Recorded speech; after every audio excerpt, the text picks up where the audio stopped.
What is up? Kevin Hale here on this Sunday night, May 3rd, 2026, doing another round of shots with my partners in crime. Davo, TB, Drew, Nolan, Trace, and Paul. What is up, guys? Dave, we'll start with you. How are you, man? How you Doing feeling? well. Glad to be back. It's kind of a pretty crappy weekend last week for me, but I'm feeling better. I'm on the mend. Just happy to be back with my guys and talk about some good, some bad, and ugly. It sounds like so. Bring it on. Bring it on. TB, what's up, bro? I'm doing excellent. Thank you, What is that? Calumet Farm, for this Good. beautiful bourbon. Right, I had to show folks about it's Derby weekend, so I had to represent out here in the Midwest. So Good, glad to be here Darby. tonight. Yes, sir. Good to see you. Drew, how are you, man? Another Sunday feels good to be back on.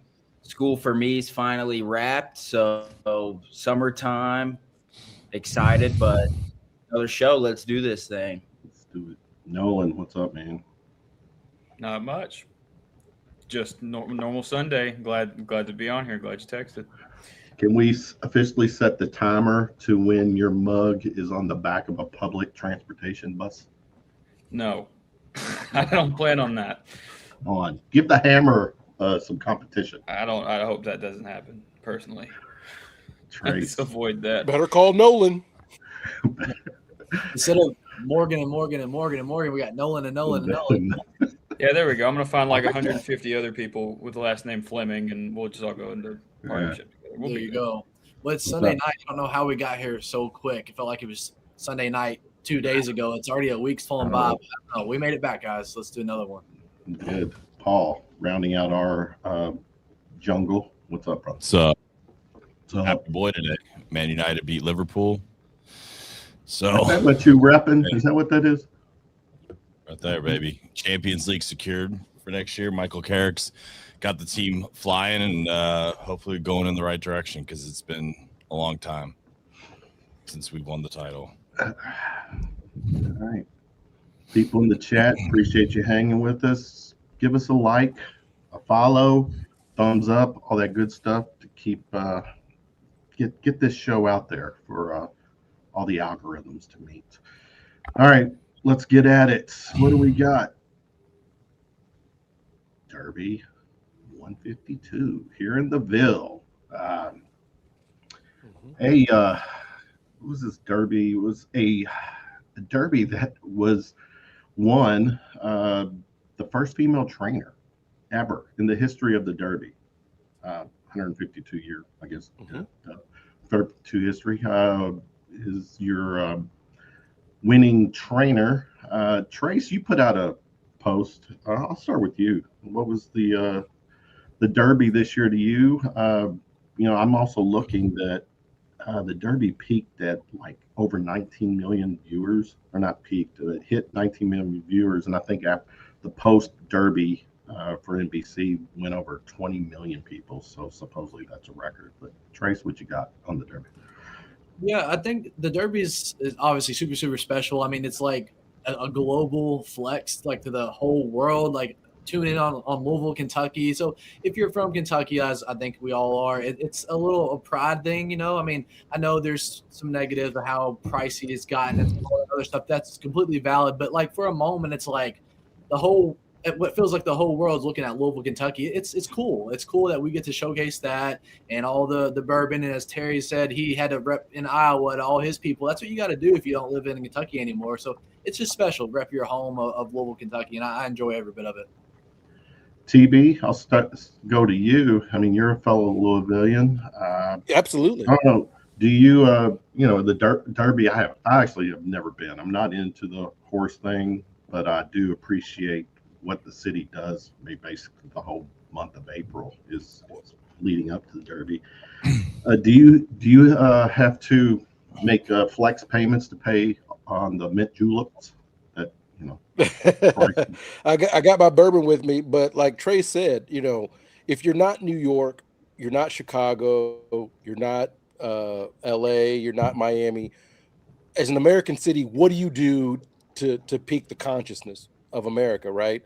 And Louisville has the Kentucky Derby as well as the Louisville Slugger. But the Derby still means something. Like my biggest gripe is Kentuckians that are like, I'm from Kentucky and I don't even like the Derby.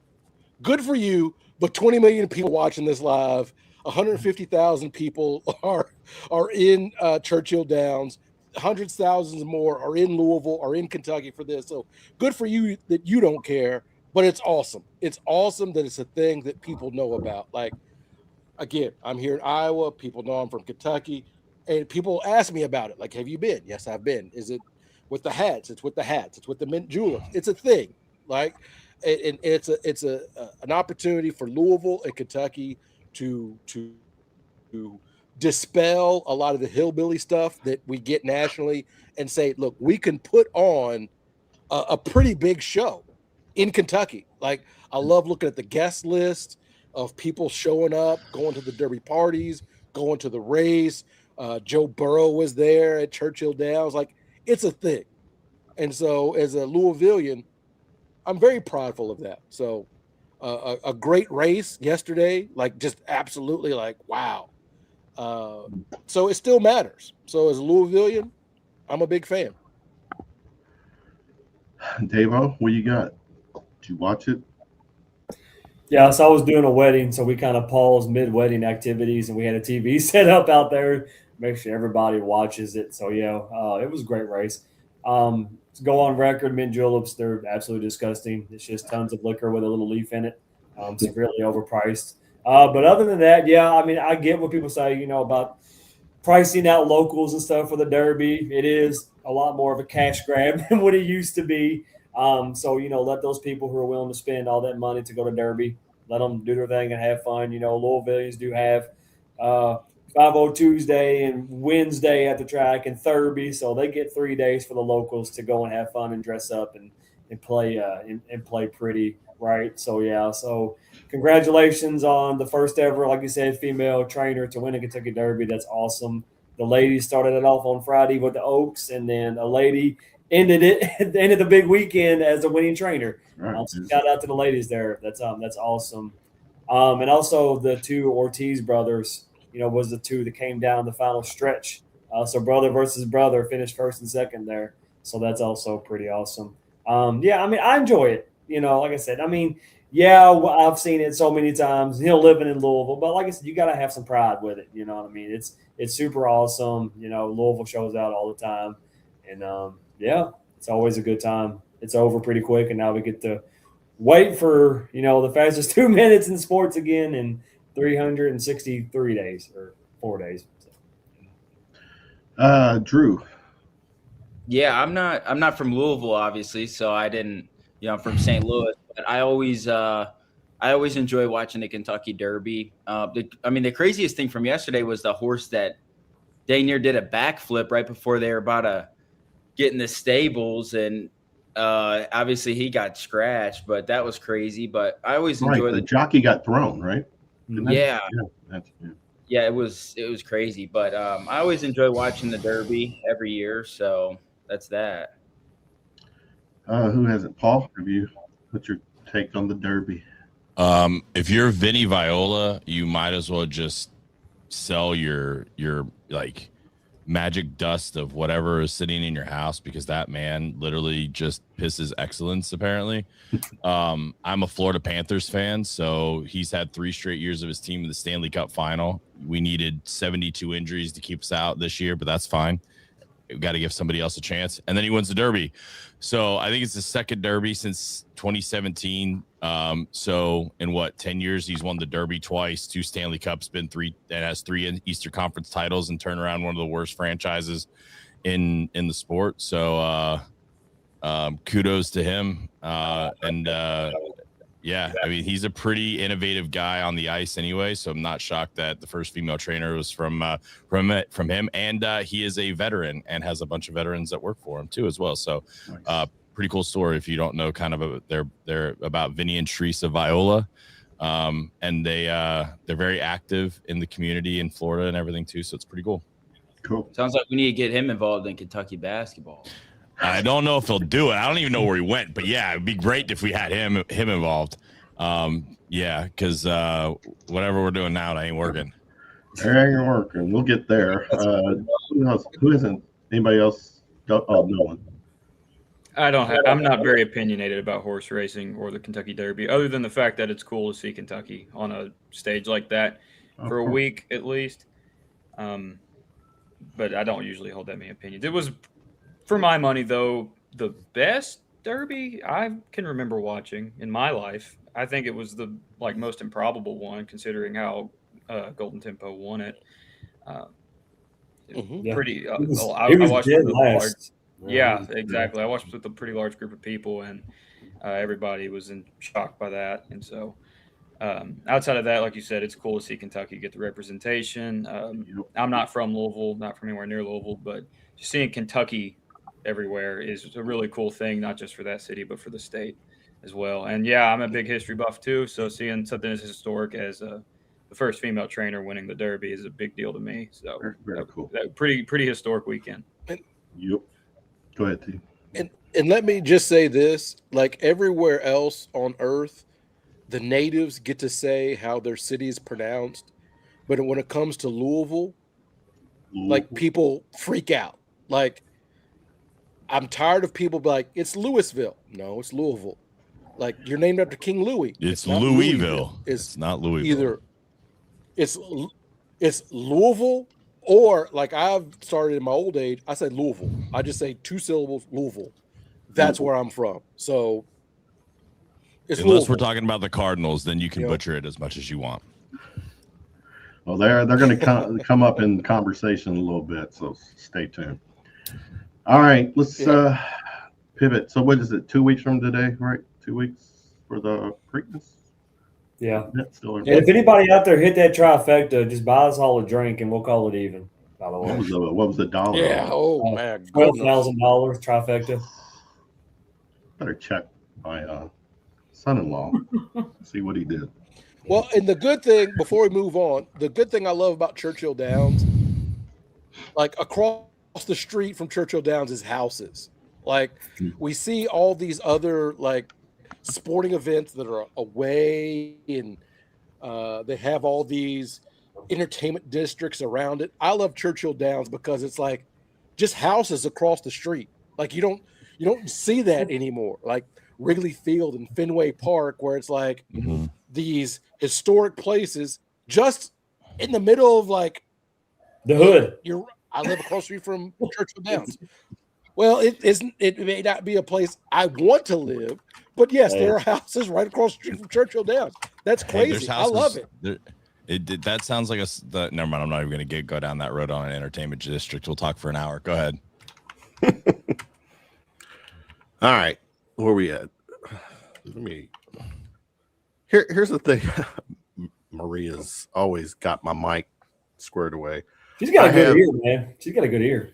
do you all not know? Here's the thing. I don't readily notice, obviously, because I'm. When she said it registered. Okay. I didn't think about it until she said it, and then I was like, "Yeah, you did sound muffled." Yeah, my StreamYard will start with my webcam mic, and I need to switch it to. Yeah, mine does that doesn't as well, and it's the worst. It's the worst thing ever. I've had entire podcast episodes on Breaking Blue where I just didn't realize it happened until I listened to the audio back, and I'm like, "Well, get Maria to start listening to your show." And Maria, please, I need somebody. I was at Michael's house in Georgia 2 weeks ago, and we started, and we were 8 minutes in, and the podcast was actually really funny. We were sitting by a fire and everything, and I realized that Brady's mic wasn't turned on. I had the wrong 3 on. I had 2, 3, and 4 on, and not 1, 2, and 3 on. So yeah, we had to redo the whole thing. And so it was like a running joke. Michael starts the next podcast, and he's like, "We are 1 minute into a 15-minute podcast." Oh wait, good. I can restart this podcast. Is that what you're saying? No. Well, I mean, if it's recorded, you can. If it's live, you're screwed. Can we pretend? All right, never mind. Sure. All right, let's. Where were we at? All right, this past week, was it Tuesday? Stokes made his announcement. It was live on the NBA or who was it? Yeah, it was like NBA Game Time or something. It was the pregame show. At least we didn't have to wait till 2 a.m. for it. Exactly. Paul, you were doing the spaces at the time. I was there. I think I was like in a Mexican restaurant eating and listening, watching it all play out. I'm gonna start with you because I've heard, I don't know, several stories, but one of the things that I've heard is that Stokes had already committed or signed NIL, signed like pre-NIL documents, I think. Keep going. 2 or 3 weeks ago. Talk us through this debacle, please. So look, I'm just gonna come out and say, like, I'm not upset that we didn't get him. I think that was kind of the way we were leaning for a while, like True. In that kind of an aspect. I'm upset with kind of the whole ancillary piece to it, which is I think where a lot of people are. Look, I don't know if it's true or not that he signed that. I know Matt and Jack said that they tried to reach out to the school and they just basically kind of got the bird back. It doesn't sound like the school's really talking to media. And a lot of people, it's heated online, right? It's like, oh, they're shutting out because you're all negative and everything. I don't buy that. And if they are, then this is the dumbest coaching staff in the history of the NCAA.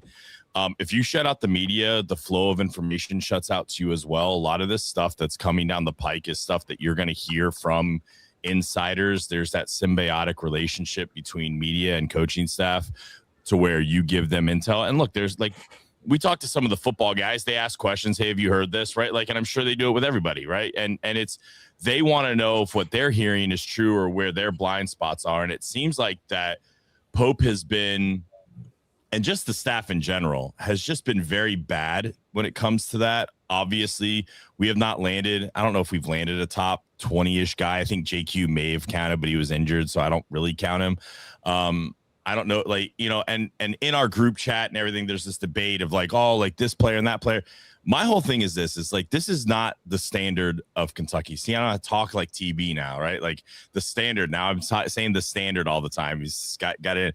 It's not the wins. And it's the aspect that when Kentucky goes into a head-to-head recruitment for a top player, you expect them to come out on the losing end now because that's the history of it. It doesn't matter. You want to say, oh, this is like we're in this system and everything. All these are system guys. It's not, right? Like the aspect of like, and I will come back to you on like, then why did they want the other guy, right? We're on our third and fourth choice guys. We're not on our first choice guys. Whether you want to like it or not and say they're a good player, that piece doesn't matter. It's just that's there, right?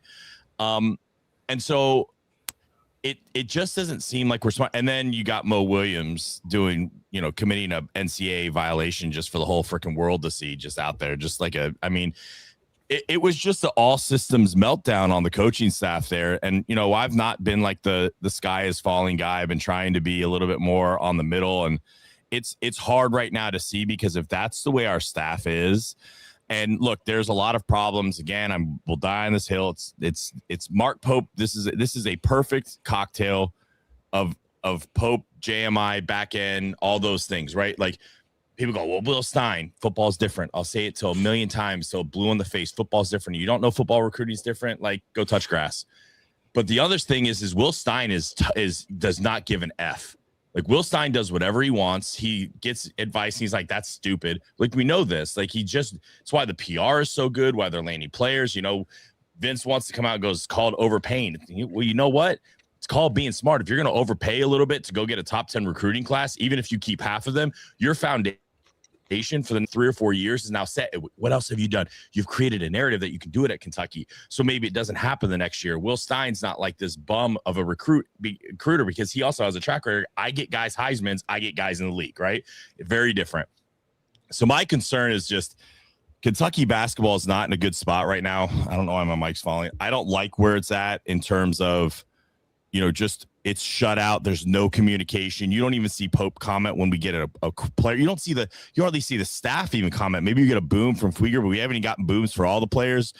So I don't know, man. I don't like it. I'm okay the fact that we didn't get Stokes. I don't like the fact that we probably never should. We were never going to get him. And all these signs were there, and you just ignored them because you want to shut the media out because you're mad about some stuff that they said that was mean to you. If your skin's that thick, like, you're not going to be successful here anyway.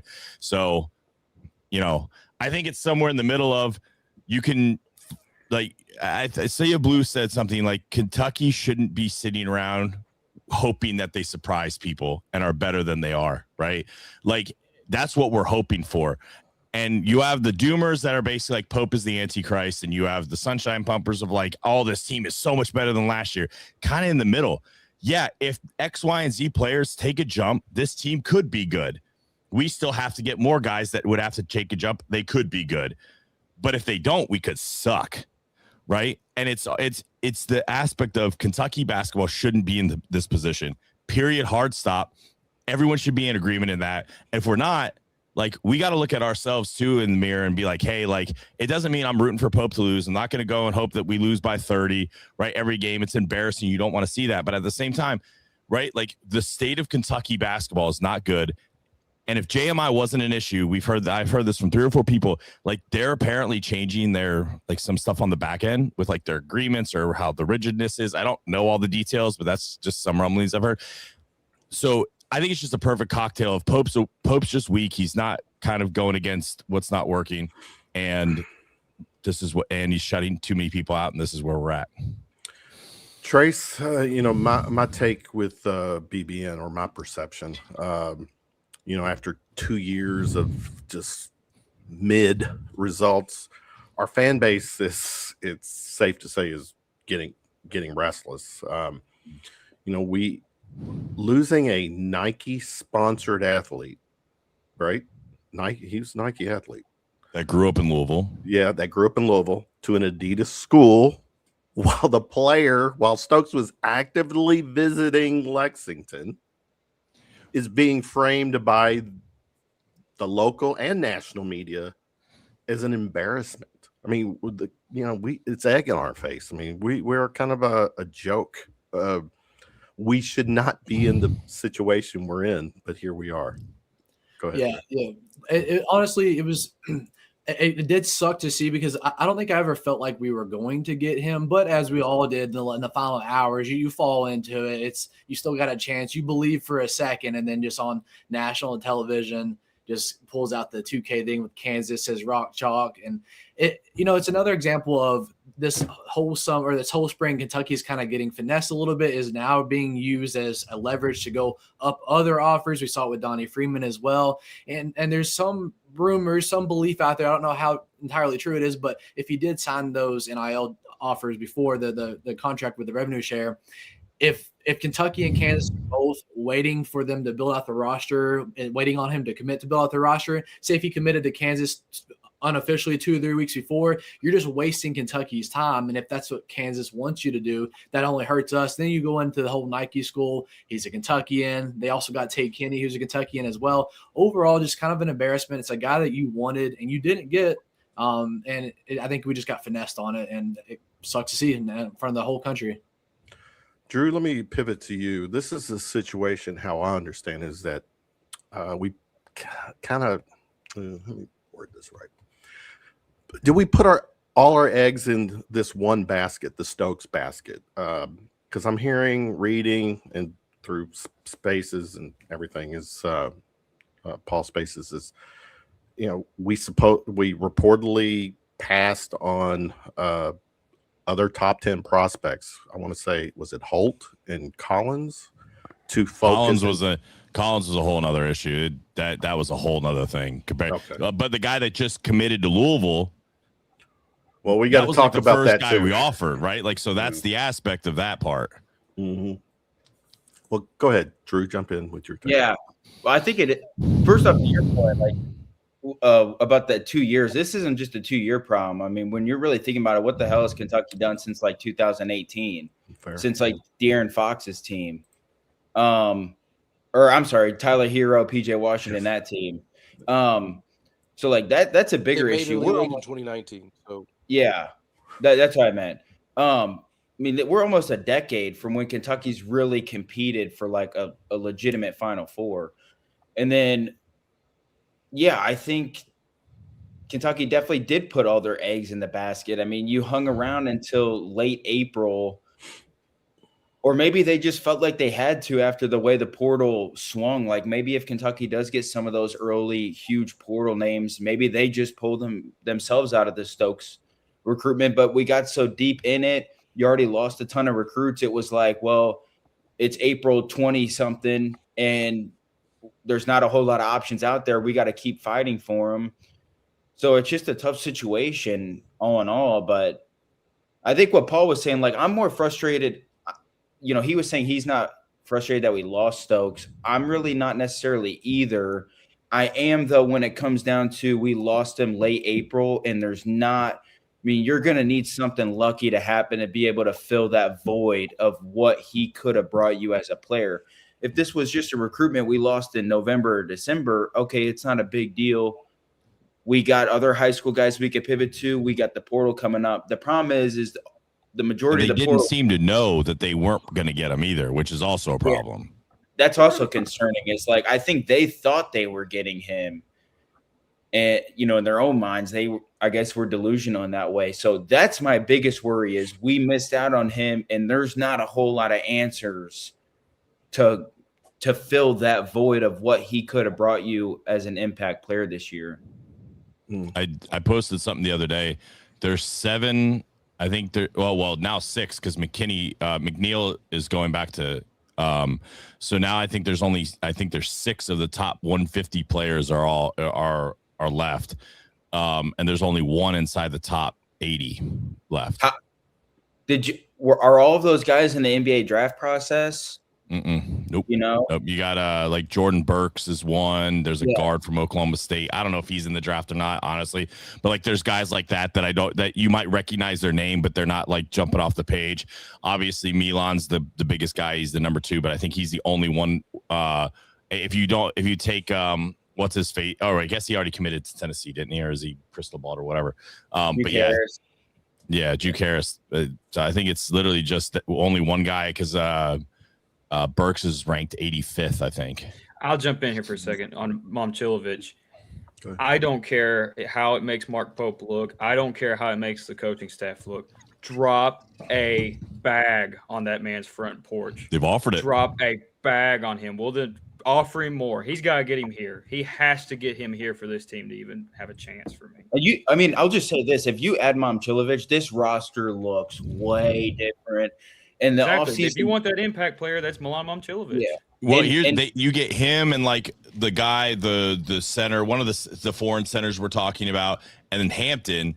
The roster looks vastly different. Yeah, right? now we're talking. Now you're like, now you've got depth, athleticism, size. You've got perimeter scoring. Right. You can see 3 or 4 ways that you can win.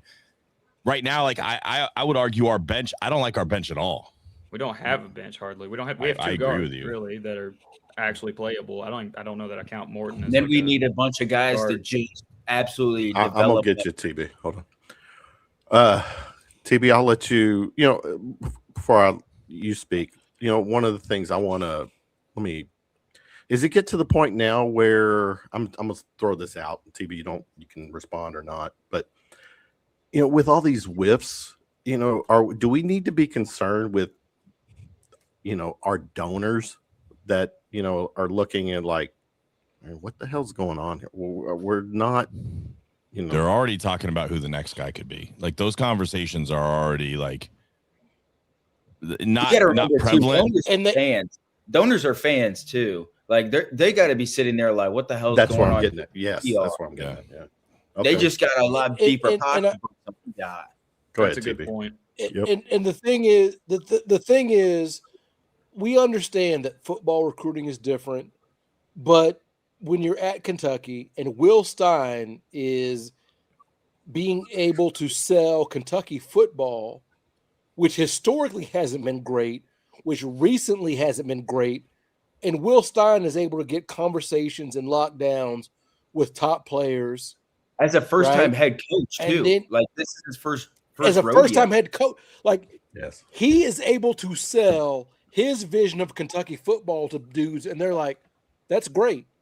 And then you look at Kenny Brooks that has 3 McDonald's All-Americans. He's plucking players. Somebody just signed today. I don't have it in front of me. And people are still like, well, JMI and all this kind of stuff. Really? Like at most schools, I would you push have back on 3. all that. I would push back on some of that TV. Okay. I would, though. All right. Football is way more about the bottom line. Basketball is way more about structure. Gotcha. And that's and I'm not saying all the guys, but we are. The one thing you got to say in devil's advocate, we're in the last 1 or 2 with everyone almost all the time, right? And we're not losing guys because of higher bids most of the time either. That's the other thing. A lot of that points to structure. Or the coach, and then why were you losing it when Mark Pope is the guy that's supposed to sign it, right? So my point is, you can only lean on this JMI stuff, but so much, because JMI is tied to the entire athletic department. Am I correct? Yeah, but it's and if football is more regional, basketball is more national. Oh, I got you. Let me get Davo in here. I got you. Look, I'm a. Go ahead, TB. No, let TB go. Finish your thought, TB. I'm going to say I am rooting for Mark Pope to do well, but as Kyle Tucker pointed out in some tweets, like, we've had 20 of these top 50 guys visit Lexington, and we've signed none of them. It's a perfect cocktail. It's a perfect mixture, man. Like, so. All right, like, it's definitely the coach too. It's definitely the coach too. I'm not knocking that. It's a whole systems failure. Right. If I'm John Q, average Kentucky fan, I don't care where the blame lands. I'm pointing to, I don't want to be used in a bidding war. Like, finishing in the top 2 or 3 as a Kentucky fan, I don't give a shit. If I can be honest. Yep. Because people like to say, oh, you like Cal and all these guys. No. I remember saying Bowie coming from fucking Pennsylvania. I remember Kenny Walker coming from Georgia. I remember Pat Riley coming from upstate New York. And you people are, not you, Paul. I don't mean to be disrespectful. No. I got you. But like, people are telling me like, well, it's this and it's that and it's this. All I know is, I'm tired, and I think the average fan is tired of Kentucky finishing in the top 2 or 3. Mm-hmm. That is not Kentucky men's basketball. Yep. Like, I agree. We can give all these reasons. It's Mitch. It's Mark Pope. It's the way of the world. But the average fan doesn't give a shit because Kentucky basketball has been getting these top dudes through integration. Like, I can recount all this stuff. The Tyran Stokes thing, to me, is like, we missed out again. We have a coach that these kids don't believe in. Football does. Women's basketball does. Volleyball does. But you can't sell Kentucky men's basketball? Wait, time out. Sell that. Let me hold on real quick. I haven't heard Davo yet, but Davo, let me bring this up too. The other elephant in the room. Last week we talked about Billy Donovan's going to be part of the narrative for this coming season, especially if things go south, because he's out there, he's available. BBN has wanted him for many years, but the other talking point, Davo, is the school here in our town in Louisville. I mean, on paper, they are killing it. Now you can say whatever you want about Kelsey and coaching, whatever, but that is a measuring stick when it comes to Kentucky basketball, is how good the school here in the 502 is doing. And on paper, they're getting it. They're getting it done. Go ahead, Dave. Well, first of all, when it comes to the Stokes situation, I don't give a shit. Right. It is what it is. He did his little cute trolley thing. Basically, whenever he told, I think it was Charles Barkley, he said, "Oh, I see a little blue there." And he said, "Oh, don't get too excited." Right. It was over. I'll be honest with you. I'll turn it over as soon as he said that. Like, it was done for me. So whatever. Good job. Get your money. Wear that shitty Adidas. Go to the league, right? Do what you got to do. Louisville, yeah. I mean, they're crushing it, but I can say that we was told the same thing, that we was crushing it with who we got last year, and spent all that money. It's gonna be fit, you know what I mean? And little man down there hasn't proven that he can really take good players far in the tournament. Right. So coaching matters too, right? Mm-hmm. Coaching matters, and we'll see. And me, I've got my fingers crossed and hope that we can throw the figure back on them at the end of this coming up year, which is gonna be way higher, by the way. It wouldn't shock me if it don't touch 40. 30. 30. It wouldn't shock me. So, it won't be 40. It won't touch 40, but it might touch 30. Kudos. Good job. You've pulled some names, whatever. So now you got to coach them. Is that Papa John? He's coming back into the whole scene. It had to be Papa John. That's got to be pizza money. They have to. The same thing down there in Knoxville. They're loading up again. They're not going to make a fucking Final Four, so it don't matter. But at the end of the day, you still have to coach them. So I would say this. I had to throw my stab. I'm sorry. I would say this. I do not like Louisville's team at all. They don't have a bunch of guys that can shoot overly well. They don't it looks a lot like our team last year. It looks like a lot of monsters, and I don't know how it's going to gel. And you're right. Like, the weird thing is a coach, Kentucky has a guy who can coach and Louisville doesn't, but they have a guy. Maybe we can just mesh where they can land the dudes. I am scared about Tennessee though. Like if Tennessee doesn't make a Final Four this year, they never will, because they are effing loaded. They're going to be really good. They might be like preseason 2 or 3. We forget about Florida too. I've been branded as a hater, but I'm going to put out to you guys. We keep saying we know Mark Pope can coach. Am I the only person that heard Carl Ravage about 12 or 13 times say, if Kentucky can get to 12, get it under double digits, they can win? How many games did we see this team not be ready to play? The horrible How start. many games did we see them be by double digits by the 12 We are comparing them to Pat Kelsey here though, TV. But look, I'm not. Look, please don't make me. Look, I was born and raised Louisville fan. Everybody in my family went to Louisville. I went to Kentucky. I don't want to defend Louisville, but people keep saying, "Well, we know Mark Pope and the X's and O's." Did anybody watch the games that I watched, where against Texas A&M it's like a 30-4 run, 40-12? Did anybody see that besides me? I would say, assuming. And as a reminder, I'm probably wrong, but I'm like, did anybody watch this season and wrong. hear Carl Ravage like, hey, if they can get it to 10 points, is anybody besides me tired of that? Yeah. Is anybody besides me tired of listening? And Louisville whipped our ass. I don't give a shit about the final score.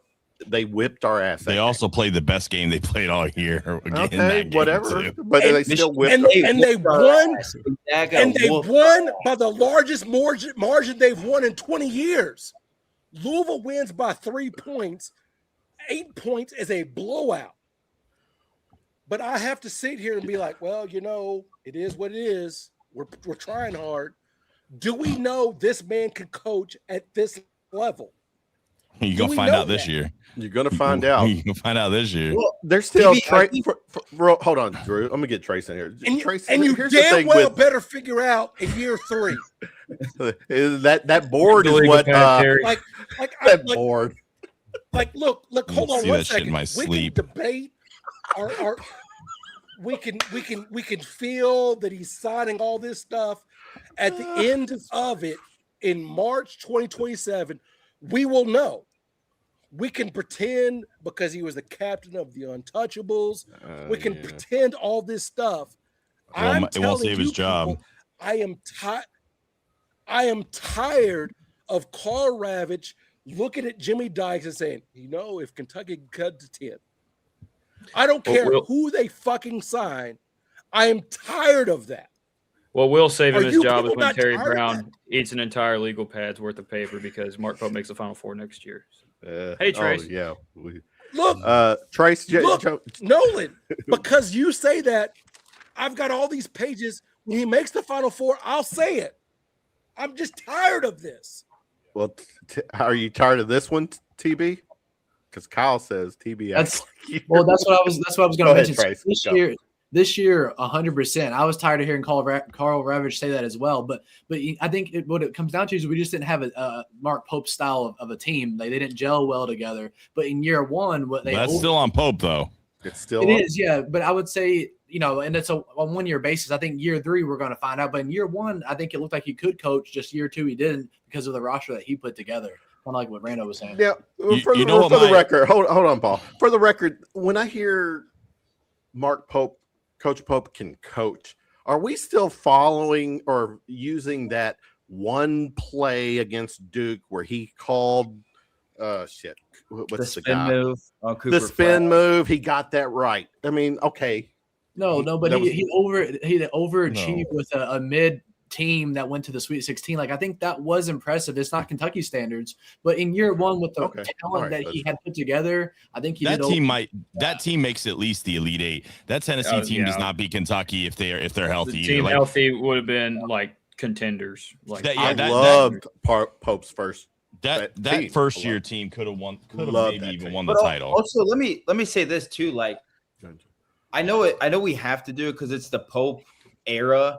But like, why do Kentucky fans recently always act like that's the greatest Kentucky team of all time? Like, instead of always comparing Pope's first year, why don't we go back to the teams that we used to have in 2010 to 2019? Like, that's the Kentucky standard that I know in my lifetime. Now I know we have to compare it different era, different coach, right? NIL, obviously, but also like Kentucky fans act like that's the greatest Kentucky team of all time, and also too like. It's not like Pope came in with a huge track record. I mean, he's lost double-digit games the majority of his career. 9 out of 11 years.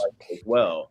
So yeah, I agree. I mean, like I was saying, that's not Kentucky standard. Let's put that first. It's not, which is not acceptable. But going off the question of if Mark Pope can coach, his year 1 was he could coach. Last year was embarrassing. Year 2 was not. So let's find out in year 3, and then. I think the most concerning thing is that Pope knows he's kind of coaching for his job now. And you couldn't pull any of the top guys. Like, that's the thing. Like, Mark Pope backed into a corner, and we couldn't get the guys that you need to maybe get your job saved, right? That's something to me that I go, like, maybe you do. Maybe this team goes on. Hey, listen, we've seen 8 seeds go to the Final Four, right? You get lucky, you get on a run. Look what Iowa did, right? Like, you get an upset, you get hot, you get some favorable matchups. But boy, does that need to happen, it looks like, because we might not even be the 4th best team in our own conference, because Louisville and Florida or Tennessee and Florida might dog walk us because they are really good. On paper, we might be lucky to be in the top 7 or 8 right now. We're not on paper. We might be the struggle for our fan base is that we may not be the top school in the state, and that always sucks. We're not there yet. That can flip real fast. And if I can respond, like, people keep pushing the first year of Pope, a Sweet 16. I'm supposed to be moved as a Kentucky fan about a Sweet 16. Yeah, but that was coming off. We also had 2 of our best players that were injured that game too. Let me just say this: John Calipari took over a program that went 5 years without the Sweet 16, and he showed up, and he only lost 3 games that year. I'm supposed to be moved by a Sweet 16? Well, I'm not saying you should be moved by it, but Calipari is not the norm, though. That's not the norm. That's not normal. Yes, it's definitely not the standard, but I think when Pope came in, we were like, let's give him some first-year grace, and he overachieved. That's all I'm going off. But history, it's not the standard. Because you like the guy. Because you TB, let's be fair. He came in and got hired late. If Mark Pope was not captain, he had a month to put the roster together. Didn't he have like a month or 2 to put the roster together? Like, let's be honest. He came in late. We put a roster together. They won a bunch of games. They were a 3 seed in the tournament. It's not the standard, but the problem is that we didn't take a step, right? So I give him grace for year 1 because you only had a month to put the roster together. You were behind. Guys were already off the board. You got hired late. right? You had to come in and build a staff. So I give him grace there, and we put two dudes in the league, right? Like, so we'll give him some grace on that one. But now the expectations are high, so now you got to go higher, right?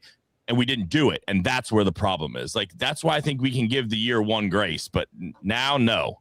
Yeah, now you Rando, also Kentucky won the national championship the year before. So yeah, Rando, Kyle, and TV are having a little bit of a. Anyways, but shout out Rando. After end of the day. Hold on, everybody talking. Nolan, keep going. End of the day. Regardless of what we're going to say about year one, year two, on the court, all this stuff, almost undeniable at this point is off the court.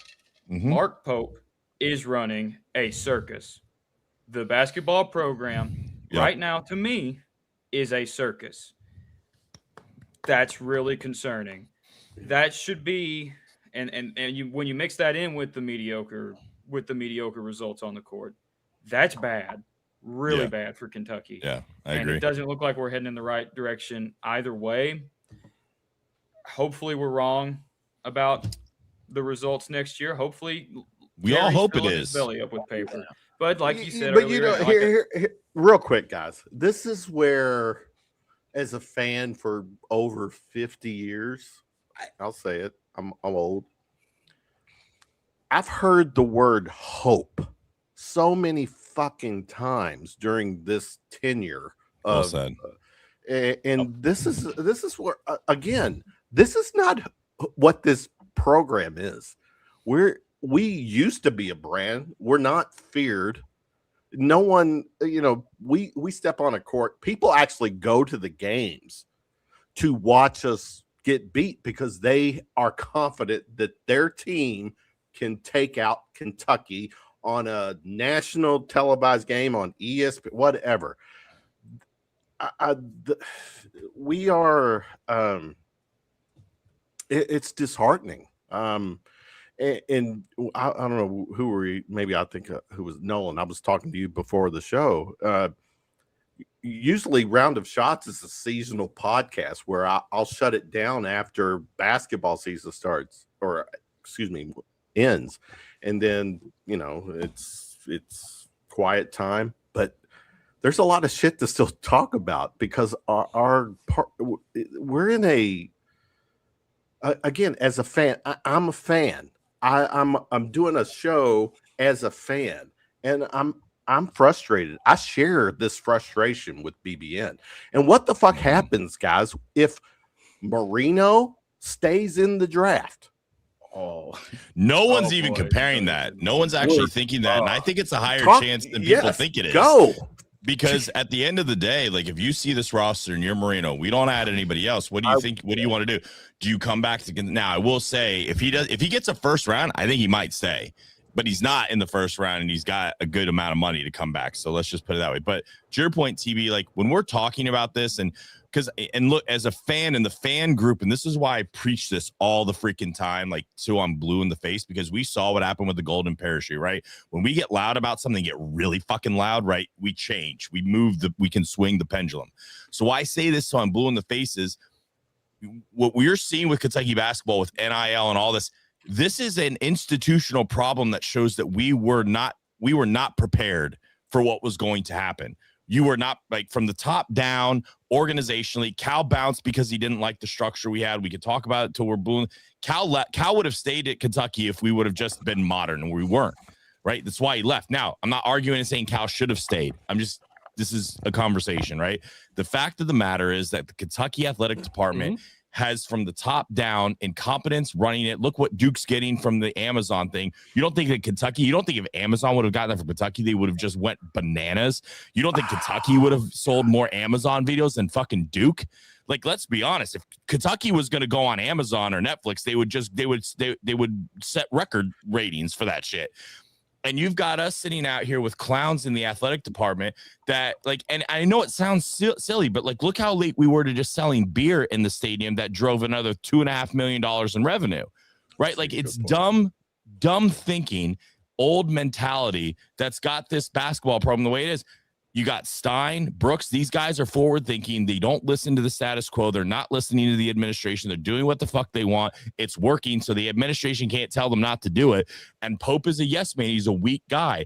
And you see with the media, he's not strong willed. He's not talking to people. He's shutting people out. You saw he pouted like a little kid last year. Like, I hope it works. I thought maybe this is the year that it was going to turn the corner. We were in on a lot of dudes and we lost it again. And now it's kind of like, what's going on? But this is a bigger problem. And I will never stop talking about it, because if Kentucky doesn't get from the top down, president, athletic director, Eric Monday, all these people have to go. And if they don't go, we're going to be stuck in the same shitty situation again over and over, because the fact that we had no foresight that this shit was going to go this way, and we keep doing this dumb shit over and over and over and over and over again now for the third year, that speaks a lot to ignorance and just common sense at the top. And I don't think we have that at Kentucky right now. There's no forward thought. Kevin, to your Malachi point, it is something very interesting. Number one, I think it's highly unlikely. I do think he's coming back to Kentucky. If he stays in the draft, Kentucky is screwed. I mean, we are absolutely screwed.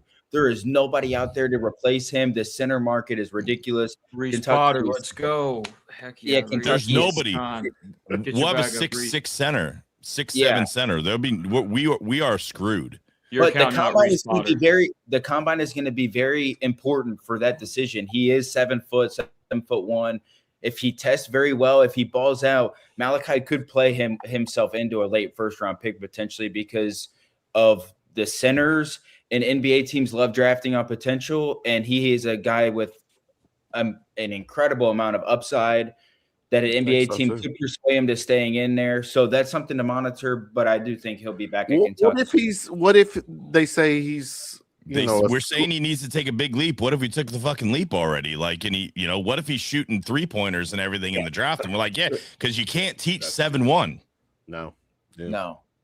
Especially with all the just raw tools he has already right now. In NBA teams, I mean, let's be real, you're going to develop more in the NBA than you would at Kentucky anyways, because of what they have with resources and the practice and all those things, and the coaches and stuff like that. So it's something to monitor, but I mean, like Gutter just said, he's not ready for the NBA right now, but how many guys have we seen leave that weren't ready for the NBA? Yeah, and it's also hard to turn down that opportunity when a team wants you in the first round and they have a plan for you. And what if a team tells him they want him, but it's going to be a second-round pick because I think he'll come back because the money will be way higher. Yeah. He might go for if he's in like the mid-20s. I think it's real dicey, but he's getting a couple, like he's over 2. I think he's probably close to $3 million to come back to Kentucky. So the guaranteed money is better. Would you rather make millions in Lexington or go play in Fort Wayne for like $30,000? That's a good point too. But we got to remember when he declared for the draft and announced that he was returning, we got the reports he took a pay cut to go build a national championship roster. Does he feel like Kentucky has done that while he hasn't been there? Like, that's something else to monitor. He might say, this is not what I envisioned for the pieces around me looking like. I got to get my guys in to chat up. Davo, your hearing is what else you got to add? Nothing. I sense frustration, clearly. Well, I just heard he took a pay cut to build a national championship roster. So, yeah, he definitely didn't sign for, like, he definitely had offers, probably $1 million more to go to, like, I think Duke tried to get him out, was one. Okay. I honestly, I think he would have fit better at Duke, because I think he fit better in that offense than the Zoom offense, unless he's going to start shooting threes. Like, in a traditional Zoom offense, that 5 spot, unless you can shoot, you're not necessarily seeing the ball a hell of a lot, or unless you can play like Amari did with mad ball handling skills and passing skills, because he was basically a center 5 or a center point guard. Right. Yeah. Mm-hmm. I think that's the plan for him next year, but I guess we'll see. They're going to run that through. They'll run it through the power forward kid, because he can actually handle the rock, unless he just develops it. I mean, he does not have the handle ability to run the offense like Amari. That's why when we were talking about Freeman, it was such a big miss because Freeman was linked to Kentucky in January. He came here, had the offer, all this stuff, and we blew it. Like there's no, like we could talk about St. John's bid. It doesn't matter if we could if that would have went well, he would have been here. If they would have offered him what they said they was offering and all this, he would have signed here. Like we know all this stuff. We were going to run that four guard through Freeman because he could actually do it. Like the whole offense was going to run through him, and he went to St. John's. I think it's also why it was such a bad miss. Yeah, and I think it's also important to remind people that Ortega always not on the roster no more. Mm-hmm. He saved our ass a lot last year. So much. AKA a 50-foot bank shot to keep us from getting eliminated first round. You imagine if we would have lost that game and where we're sitting right now? I don't want to. I was in St. Louis, and even for 2 seconds, it was very restless. I was there too, and it was pretty restless.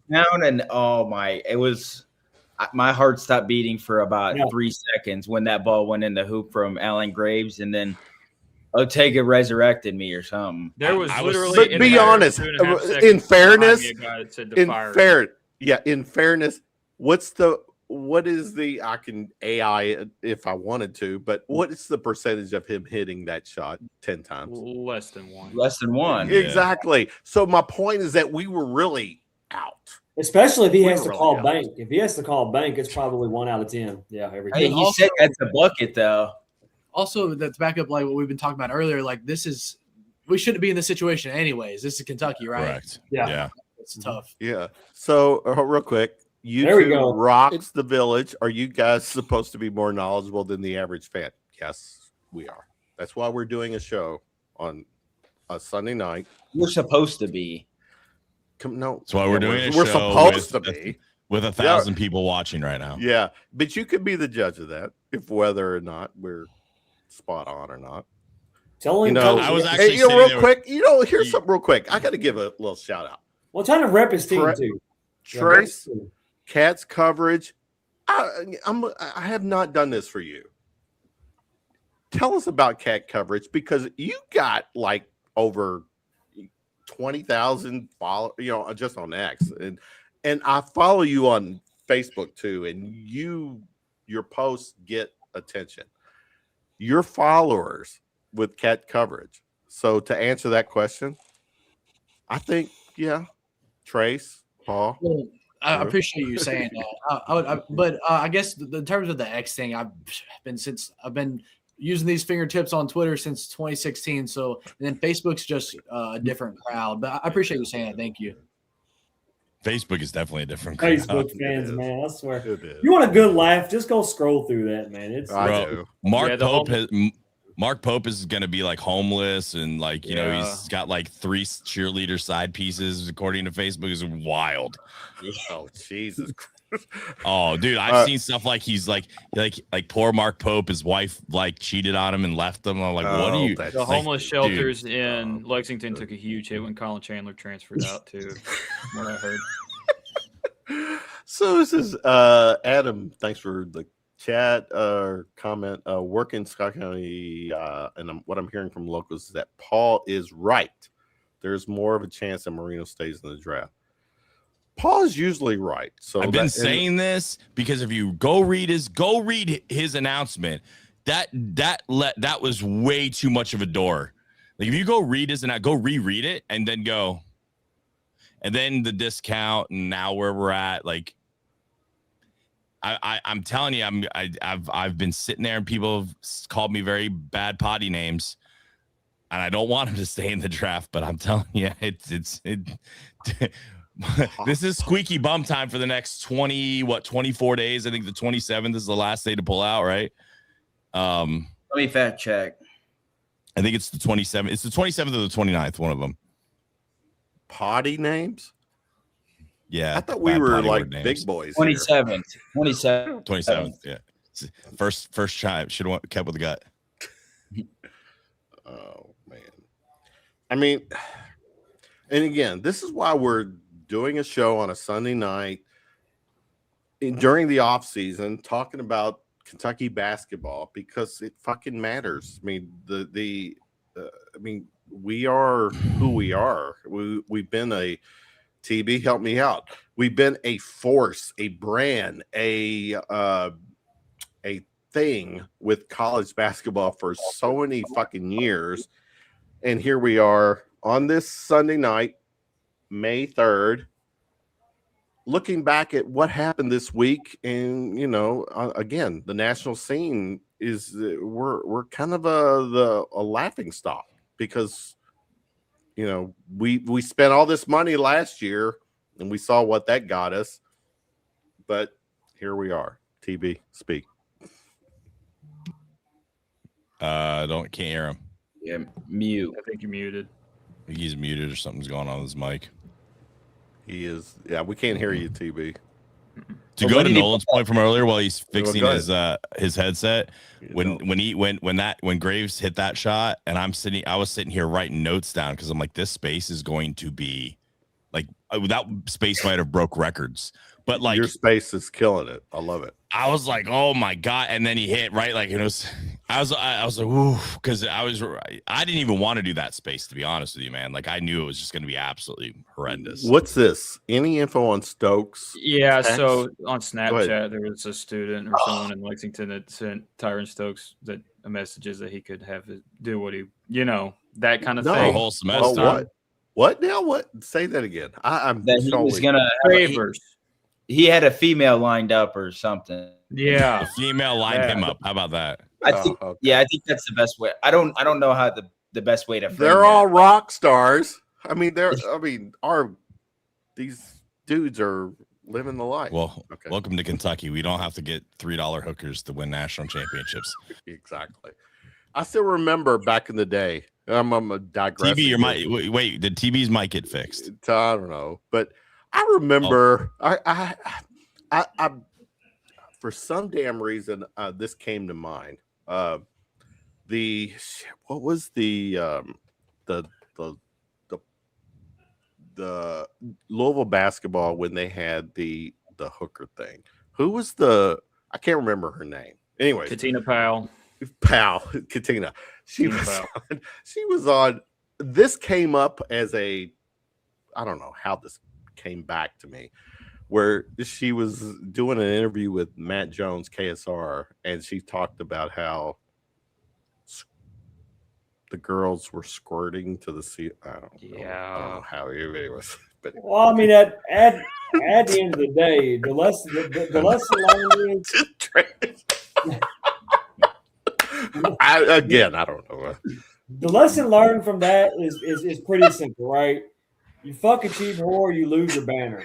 That's just how it goes. I mean, It's lesson learned. moral of the story: stick with sorority girls. The banners stick longer. I mean, good God. Oh my lord! The school here in town will always be the butt of the joke. I mean, there you go. Yeah, there it is. Yeah, it's okay. That joke is always slippery. Yeah, let's more positive. Come on. The Will Stein era is in full force. Guys, I mean, my God, Drew, I'll start with you. You are a residential recruiting analyst, not an attorney. We do have our attorney right there. No, yeah, you don't shake your head, Nolan. You are her attorney. What's going on, man?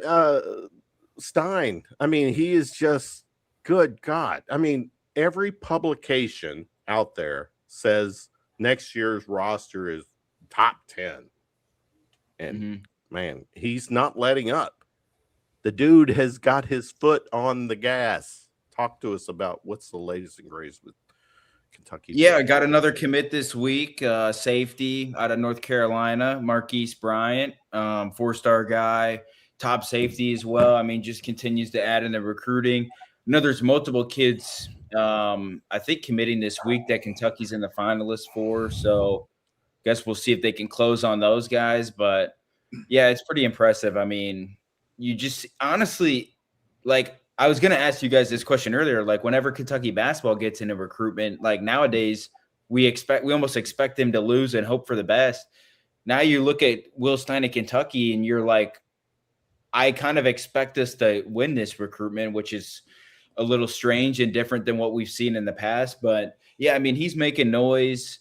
I mean, I think you have to set up and think and feel pretty good about, year 2 for Will Stein, the Will Stein era. I mean, we already know what we got year 1 with the roster, but year 2, good recruiting class. Hopefully get some wins, some retention and stuff like that back. And maybe they can compete in year 2 with the big recruiting class. But also, I mean, you're just setting up the program for success in the future as well with good building blocks from a recruiting class. So hopefully these guys stick, develop, and turn into good football players in upcoming years. Paul, jump in. What's your feel with yes? Where we at right now? So I think that you're still going to see some flips. I've been saying this for a little while now. Like when it's all said and done, Kentucky's going to end up with, I'll say 2 because I'm pretty confident of that, but 2 to 5 5-star guys in this roster. I think one's going to be a flip. We might be in the driver's seat for that one. If you know what I'm saying. I think that, Stein's had a plan when he came in here. Number one, he said the things that nobody else said, right? Like, and I love that he's like, all the best football players want to play for Will Stein, right? Like, he's kind of got that cocky attitude. I mean, like, look at the guy. I mean, like, I trust coaches who have really attractive wives because I know they're not afraid to outpunt their coverage. And he, like, all I had to do is see him walk in. I was like, yeah, we got this, man. Like, he really outkicked his coverage on this one, so we're good. But like at the same time, he's got the track record. So now when we're walking into rooms, right, we're not selling hope and a prayer. We're like, hey, like here's my Heisman Trophy winners, and here's the NFL draft picks. I mean, look at Bo Nix. I mean, the guy was basically ran out of Auburn, and now he's if he's not injured, Denver might have won the Super Bowl. At least probably would have went to the Super Bowl if he's not injured, right? Like they were really good. So. We are spending money in recruiting in high school, which is a little different than I think some of the schools have been, but he has a plan. And the plan is you come in here and you rock a top 10 to 15 class in year 1, even if you keep 50% of those, you've got retention, you've got buzz. And I'm telling you right now, this team this year, pound for pound, 11 for 11, I think this team can rock with almost anyone in the country. They can. I'm not saying they can beat everyone, but they're not going to probably get bitched, right? Mm-hmm. I will stick by this. I think they're going to beat Bama week 2. Whoa! All right, they have a brand new quarterback, first time on the road. They had a lot of turnover from last year. Kentucky actually has early in the year too. They're terrible on the road under DeBoer as well. Yeah, not good on the road. Or about lost to some horrible teams last year. This team is not this like and listen, you've heard this from some of the best coaches in the country. Kroger Field, when it's hopping, it hops. Like that place shakes. It is one of the loudest stadiums in the SEC for how and the thing is it catches teams off guard of how loud it is. I mean, look what we did to Florida 4 years ago with 11 false starts. Look what we did to Georgia 2 years ago, right? Like Kirby hates coming here because of what happens. And if we're even remotely competitive, and listen, guys, that stadium, don't let us get a night game. Don't let us get a night game because that, like every year this year, you're going to have the crowd coming and excited, barring some stupid shit happening where half the team gets hurt or something, right? Like that if we're healthy or marginally healthy, this team's going to be competitive. They're going to be fun to watch. They're going to put points up. He's going to play aggressive. He's going to do shit we haven't seen. You're going to see fake punts and you're going to see all this shit because he's going to, what's his thing? Find more possessions, right? They're going to press. They're going to blitz. We have a defense full of ball hawks. Like our front seven, I'm going to tell you right now, the front seven of Kentucky may be one of the top 3 or 4 best in the SEC. No one's talking about the fact that they brought back 3 dudes from the D line last year that was pretty damn good. Like this team's got a shot. Like the offense has questions on the O line. Is it going to gel? The running back room, if it stays healthy, could be borderline elite. I mean, like we literally. But the O line on paper looks fucking legit. Right? Yeah, it has to gel, right? Like it has to gel. And that's always a concern. The wide receiver room has a lot of talent, but are we gonna have a guy that's gonna be the guy? Everyone's saying Darby's gonna be like crazy, right? Like you've got Willie. but like there's less questions of this Kentucky team. Like this team, if the stars aligned, could win 9 games. I think their floor is 5, but like they have a big, like you got to get some luck, right? Maybe a little bit better than you think. Still the SEC. Yeah, but I look, you get Florida at home. Okay. You've seen what Florida's not done really well. Vandy doesn't, like Diego Pavia is not walking through that door again, right? So I think Louisville, I mean, there's still, like Louisville still got quite, like there's a lot of games. I think there's way more 50-50 matchups. And then like, do you get an Alabama? If you can get either Alabama or LSU at home, if you even split those two, I mean, think about that, guys. If Will Stein goes in and we win week 2, Kentucky's ranked top 10, top 20, probably going into week 3. Yeah, I'm standing by it. And recruiting's hot. Okay. So yes. Dave, let me switch. Dave, with Stein, what he's done, this energy, the passion, clearly he wants to be Kentucky's coach. He wants to be the coach of our program. Yeah. What is, seriously, let's look ahead.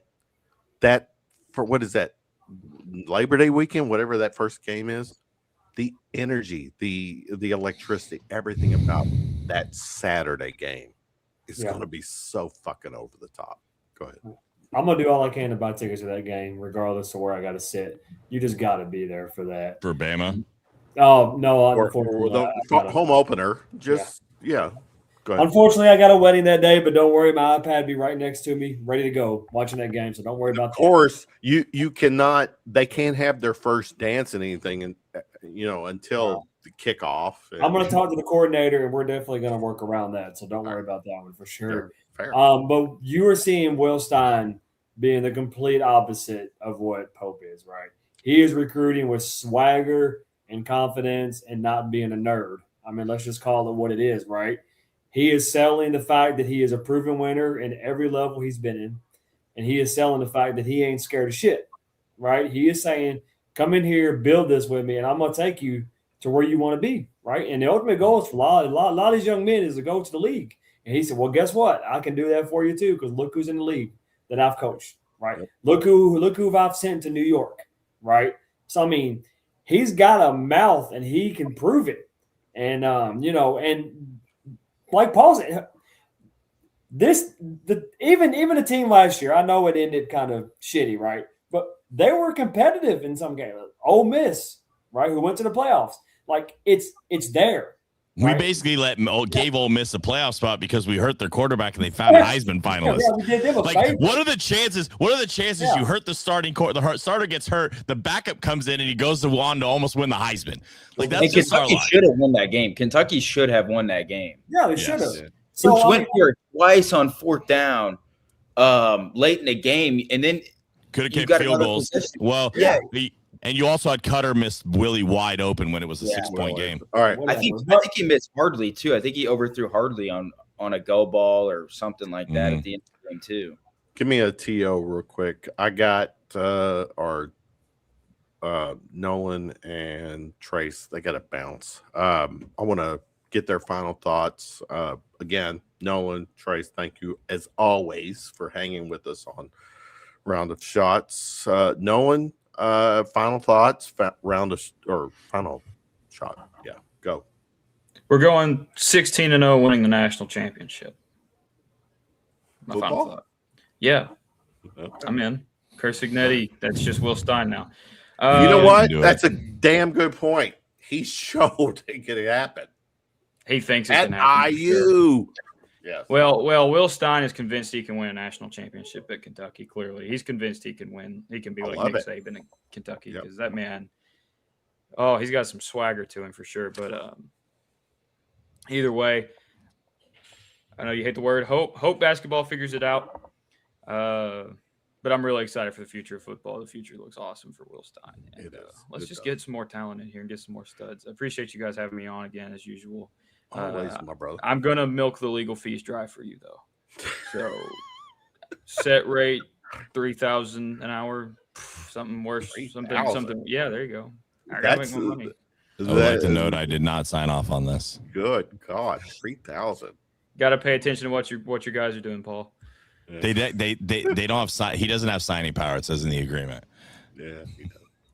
Trace, I'll get you out of there. Yeah. Trace, you need to bounce. Give me your final shot for the night, bro. I think it's a big blessing that Will Stein doesn't. I mean, he's a Kentucky fan, but he doesn't like come from the standard of what historically Kentucky football is. He comes from Oregon. He's not afraid of what this program has been and the things that are the dark clouds above him. He's like, let's go win now. I'm used to coaching 5 stars. The playoff has always been the goal for where I'm from, and he's bringing that to Lexington. So I think that's the biggest thing is he's not scared. Like you said, if you're scared, go to church. And unfortunately, my final shot, final thing, unfortunately, this time next year, I think we're going to be looking for another basketball coach. I hate to say that, but I think that's why it's going to be. It's early, but for it not to be. But I appreciate y'all having me on. Always, Trace. You got a spot here. Appreciate you. Have a good week. I'll be in touch. So see you. Peace out, Trace. So you go. All right. Oh, look at this. Paul gets the whole circle by himself. Bottom low. Do we like yeah. Don't do that. That's weird. Yeah, come on. Or, you know what? I could actually let me do this. I know, Paul, you got to bounce soon, right? Yeah. You do. I think TB's having technical difficulties. Look, I even do this. Hold on. Oh, he's by himself. All right. So where are we at? Let's see. TB, what is going on? I swear that Iowa internet. Can you hear me? Can you hear me? What is going on? Do I need to send you a Verizon hotspot or something? I don't know. My computer decided to start doing updates, so here I am. All right. Let's shift gears. Go ahead. What? Well, I know we talked about football and all this kind of stuff, but again, I'm here in the Midwest. I'm here in Iowa. They had 7 guys drafted, and we keep talking about all this new stuff we have to do. Kirk Ferentz has been here since before Y2K. He's had 100 guys drafted, and Kentucky could only wish to have the success that Iowa has. So I'm hoping Will Stein can bring that to Kentucky. Hey, TB, question for you. Since you're in Iowa, are the Iowa fans pretty upset about Jake Nalrod committing to Kentucky and not Iowa? Because obviously his dad played there as well. Yeah, well, the thing is they got really upset that Madden Greenway signed to play basketball for the women's team because of her family heritage. I didn't realize there was a vocal women's basketball thing here. But, yeah, look, man, when it comes to what Will Stein's doing with football, it's all about, what is your program about? Will Stein's like, hey, you come here as a quarterback, you're going to compete for the Heisman, right? You're going to go to that next level. At Iowa, it's the offensive line. They take a lot of 3-star guys.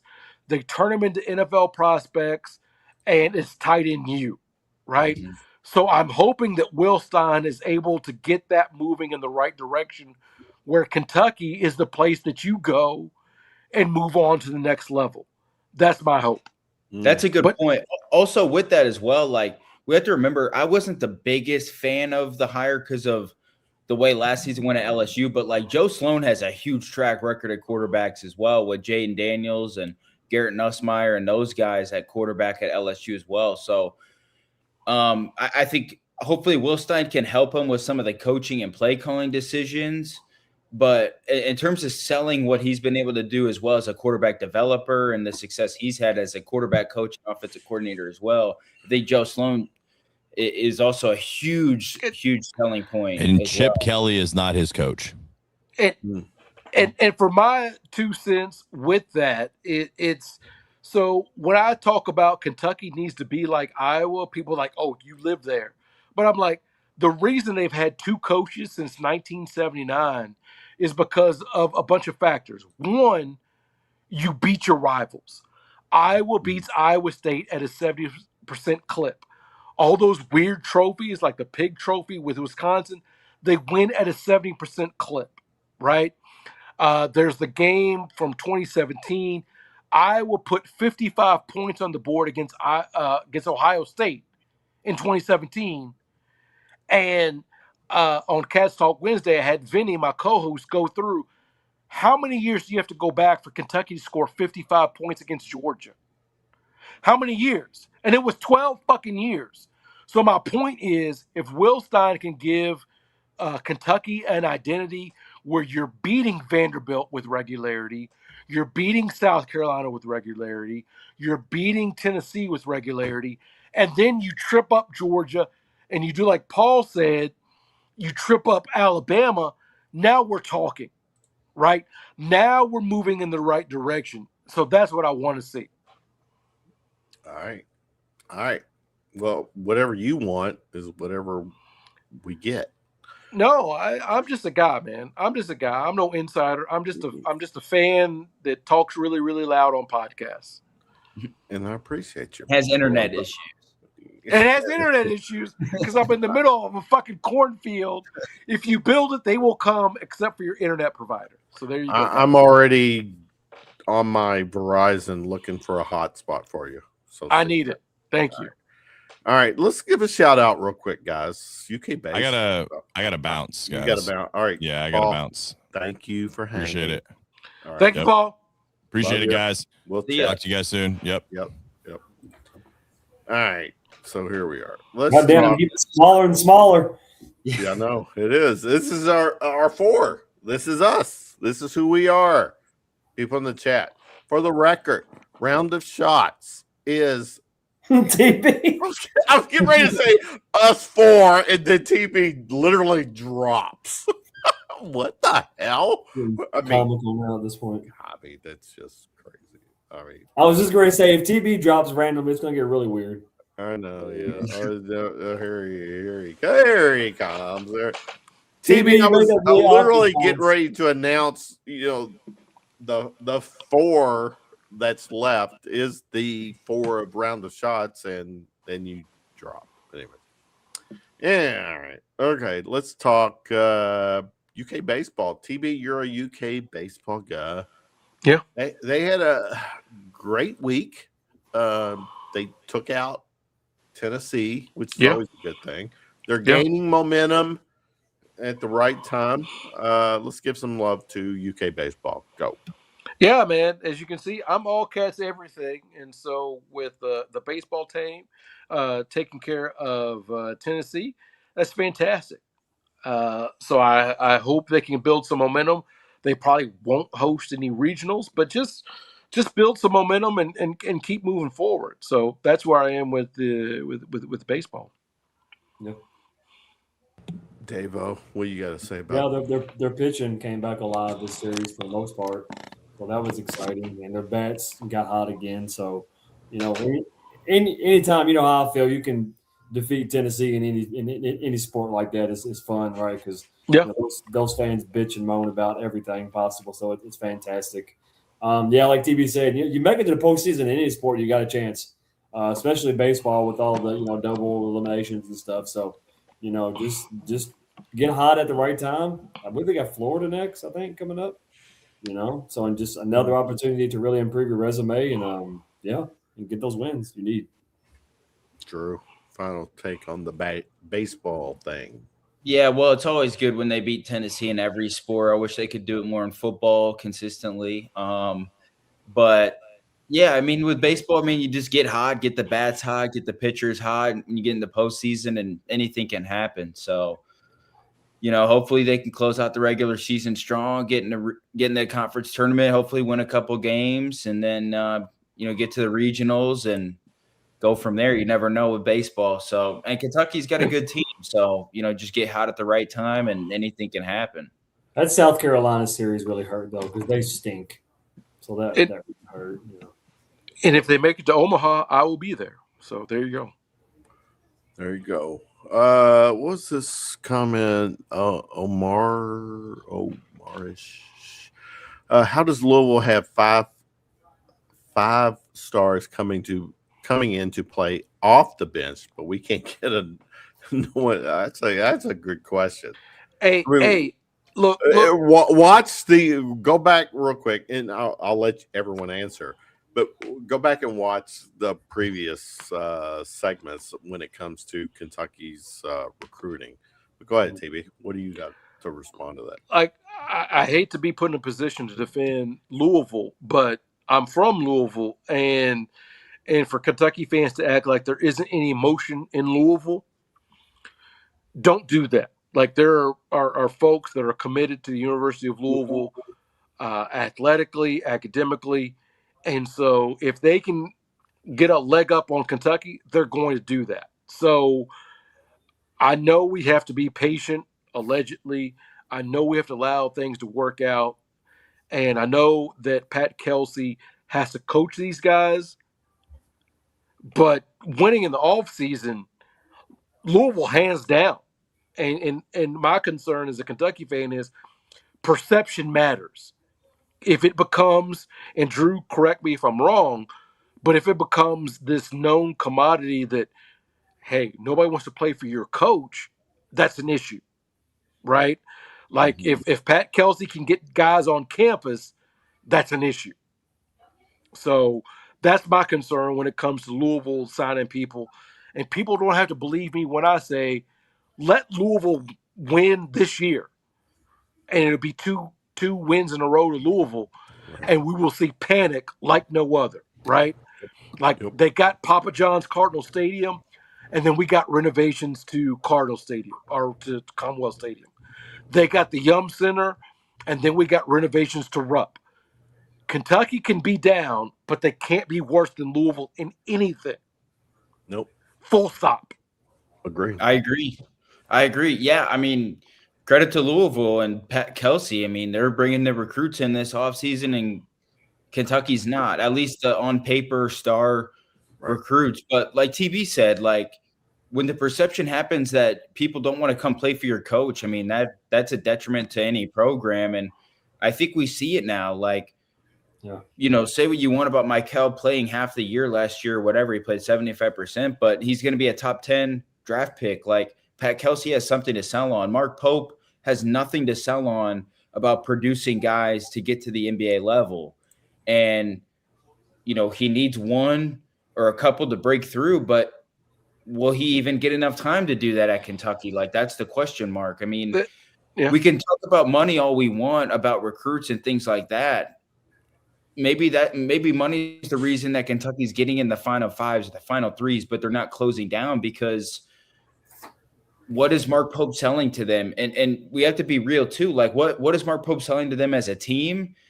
And what is he selling to them individually? We saw it last year. There was all this buzz around Kentucky's roster. Well, 95% of the roster was a bust compared to what we thought they would be individually. And we didn't see a whole lot of development out of the roster as well, outside of Denzel Aberdeen really growing as a point guard, and then Otega Owe taking another level to be a superstar.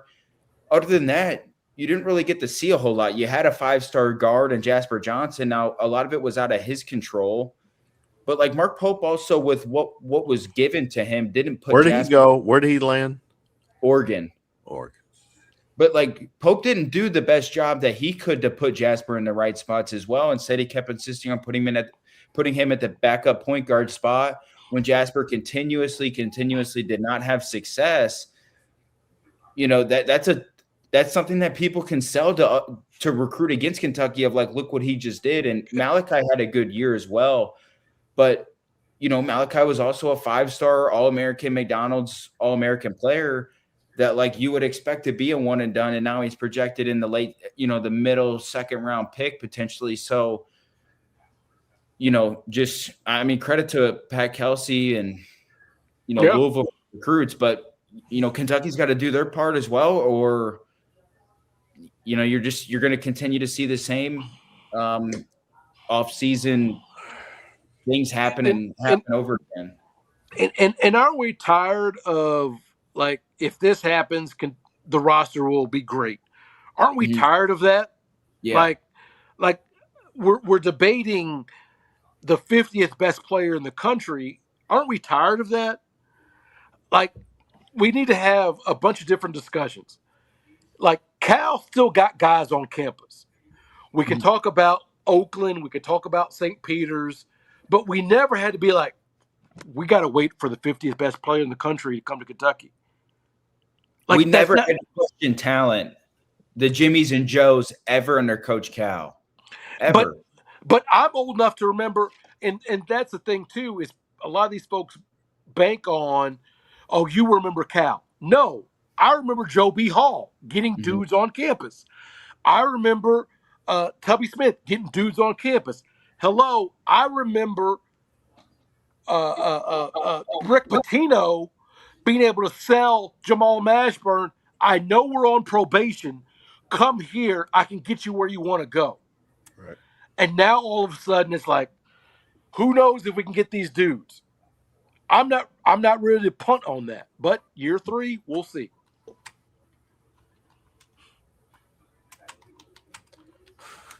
There was I don't know if y'all saw this. Dylan Ballard, when I retweeted or posted our show tonight, he's like, "Am I supposed to be on?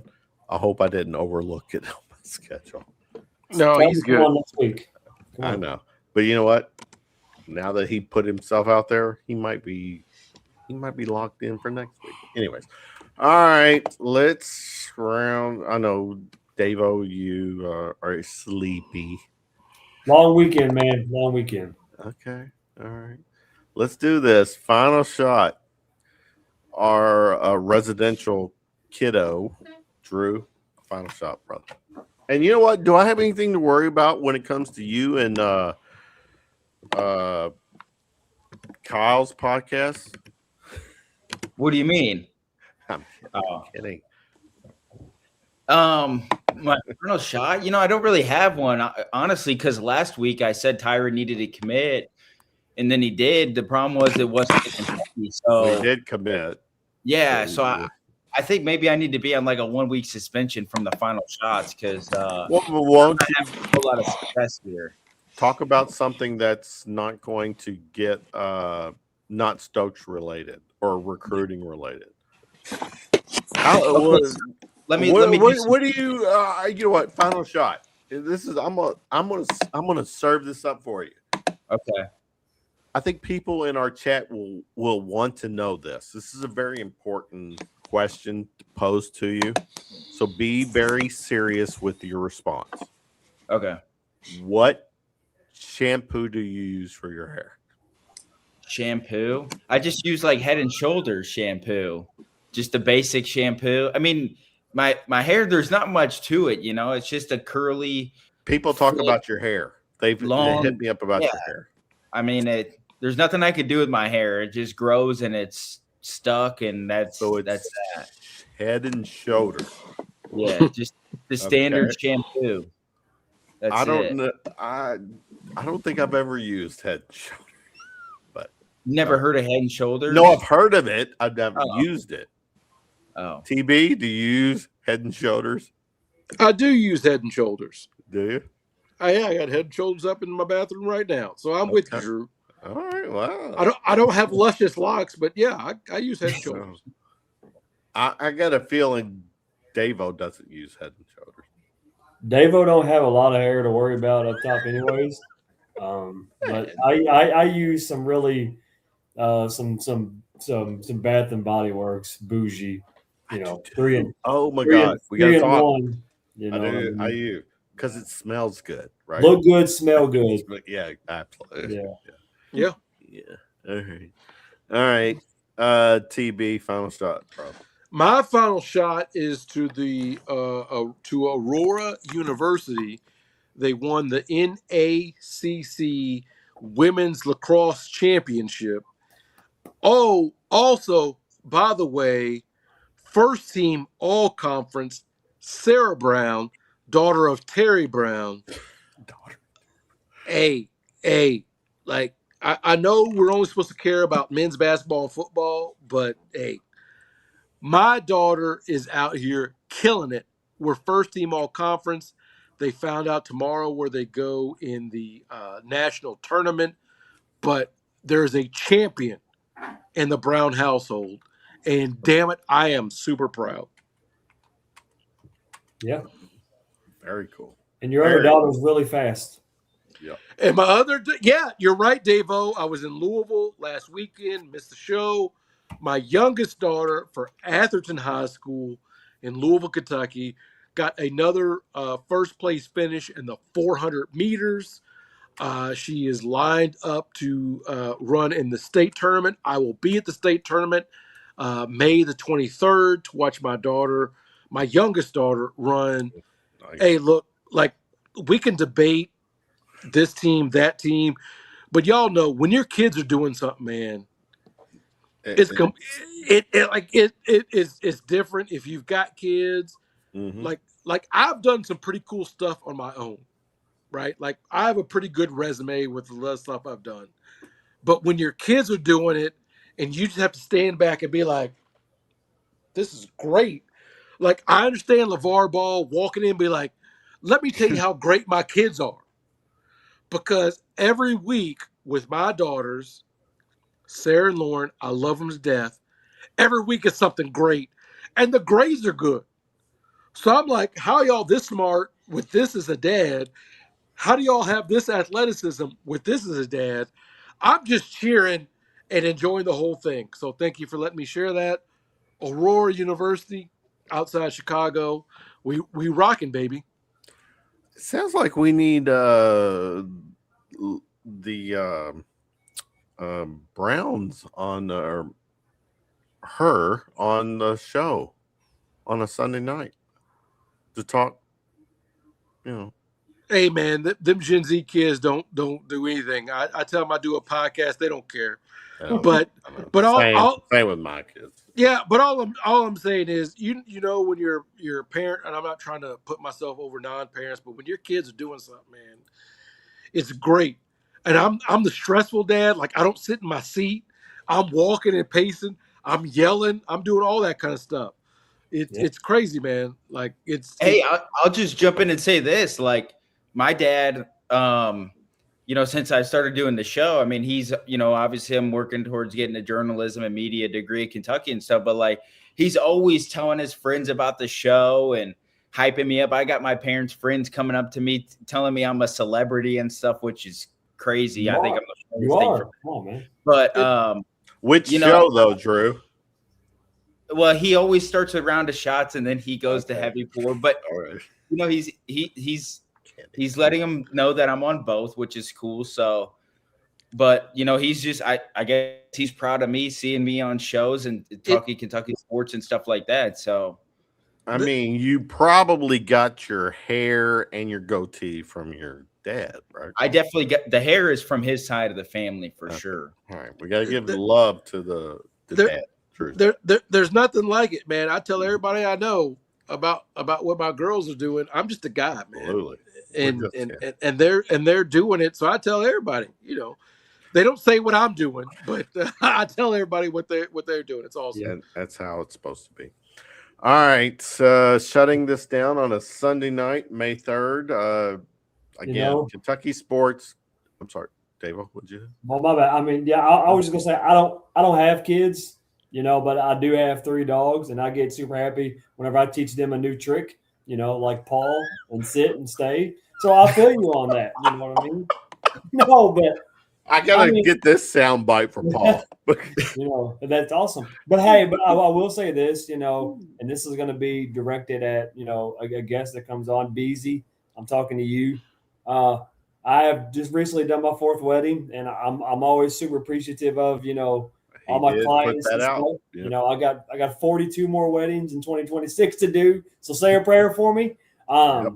So yeah, I mean, just for some reason, if I ever have a random client jump on here, thank you. It's super awesome, super appreciative, and to always be honored to be picked to do somebody's wedding because that's stressful. It's stressful whenever you're pretty much the party. You have become part of their life. Yeah, Drew. I still talk to them from years ago. Checking in on them. 3, 4, 5th year wedding anniversary. It's awesome. So it's cool to see them. Grow up and being strong in a relationship. Do you start every wedding first song with Kanye's "Gold Digger" just to put the? No. I'm not saying she's a gold digger, Exactly. but she doesn't associate with African American males of limited funds. What a way to put that, bro. What a way. I love it. And I say that because my wife, she's not a gold digger because TB is broke. Let me be very clear. I am a broke African American male. I'm a broke African American male of limited funds. So there you go. Right now, the trendy song to start off with is "Husband." Is the trendy song this year. So okay, I generally pop the floor right now with that. That's right. I'm still rooting for Gold Digger to be the whole thing.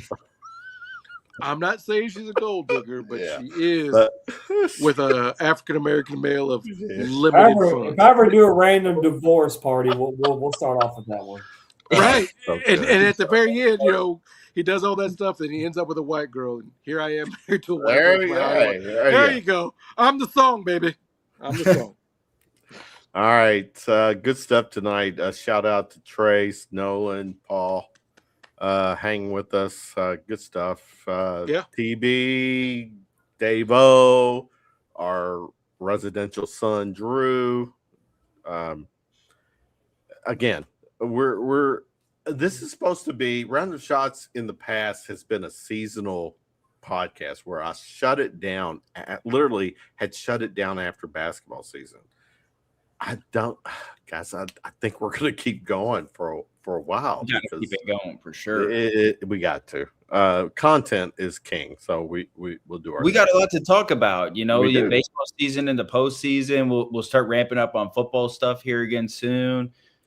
Basketball stuff will continue to keep going. Yes. And if anything, wedding adventures, shoot the shit.